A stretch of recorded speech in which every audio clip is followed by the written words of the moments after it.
So today, we're diving into what might be the single strangest piece of survival literature ever written. It's a guide to lightweight camping for a trip through hell. And, get this, it's written by a temple cat named Tittles. No, I'm not kidding. It's this incredible mix of minimalism, survival tips, and just pure wonderful absurdity. And right away, Tittles lays down the law. This is the core philosophy, the one rule that matters more than anything else. It's not about being comfortable on the trail. It's about whether you can even make the journey in the first place.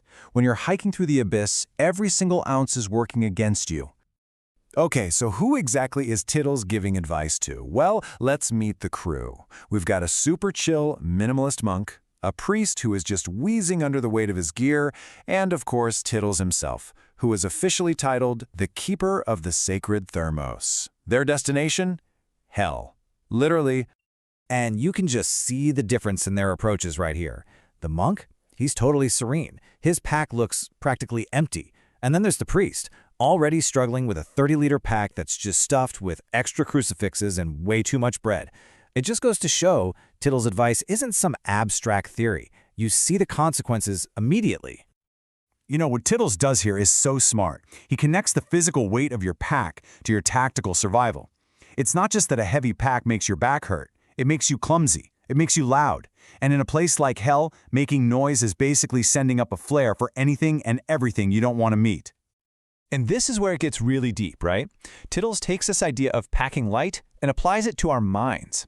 It's not just about the gear. It's about the fear, the anxiety, the doubt. That's the stuff that really weighs you down, way more than any piece of equipment ever could. Okay, so here's our first piece of practical but still kind of mystical advice. It's a super simple recipe, but it's not just about hydration. It's a whole ritual. The act of making it, sipping it slowly, saying the mantra, it's all designed to fight that internal weight of fear. It's so weird, but also kind of makes sense. All right, so as the journey gets even tougher, the guide shifts focus. It's not just about what's in your pack anymore, it's about the engine carrying it, your body. The terrain in hell, well, it requires a whole new level of fitness. Now, you might recognize this as a pretty classic meditation technique, but look at how Tittles reframes it. It's not for relaxation, it's for stealth. It's a form of camouflage. You control your breath, you control your heart rate, you muffle your own sounds. You become part of the creepy landscape instead of crashing through it. And just when you're thinking this is all about mystical cat wisdom and breathing exercises, bam!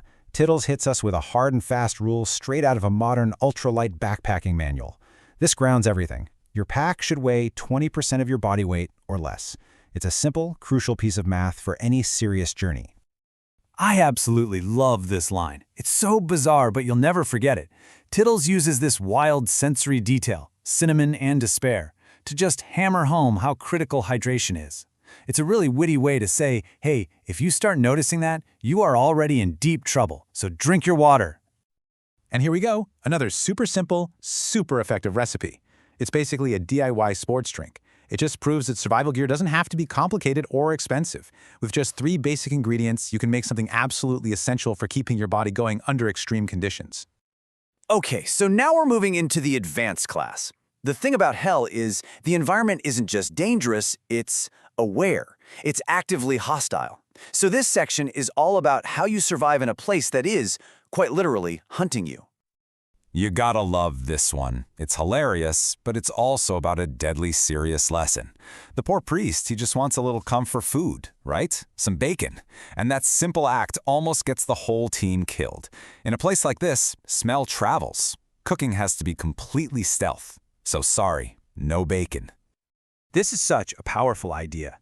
Tittles is saying that staying clean isn't just about comfort. It's about holding on to your spirit. The moment you stop caring, the moment you let yourself go, it's a form of surrender. It's like you're signaling to this awful place that you're giving up, and that makes you an easy target. Okay, get this. Fermentation as a survival skill. This is genius. It's a way to create living, nutrient-packed food with almost no gear. And of course, we get another classic cautionary tale from the priest, who apparently sealed his container too tight, and it exploded. So remember, kids, you have to burp your kefir. And just when you think you've got a handle on this guide, it takes a hard left turn into the completely surreal. You've just gotten used to this ancient, mythological setting, and Tittles introduces the gig economy. Apparently, not even a trip through hell gets you out of your deadlines. I mean, just look at this gear list. It's the perfect, craziest blend of ancient quest and modern hustle. You've got your backpack solar panel right next to your portable Wi-Fi hotspot for connecting to the infernal network, and noise-canceling headphones to block out the screams of the damned while you're trying to work. This just shows that a good idea is a good idea, no matter where you are. Tittle's wisdom is so sharp, so on point, that even the demons in hell can't help but recognize it.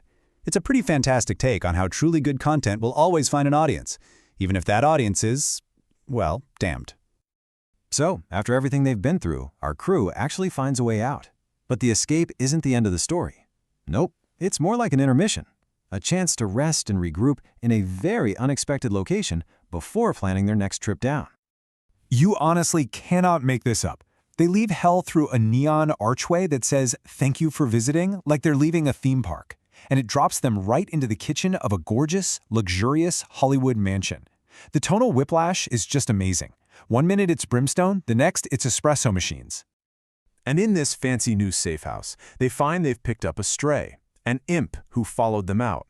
But instead of fighting it, they make a deal. It shows that survival isn't always about being the toughest. Sometimes it's about being smart, about diplomacy. They turn a threat into an asset, a local guide for the next trip. And just when you think you finally understand what Tittles is all about, he completely changes the game. The stakes are suddenly way higher. This was never just a camping trip.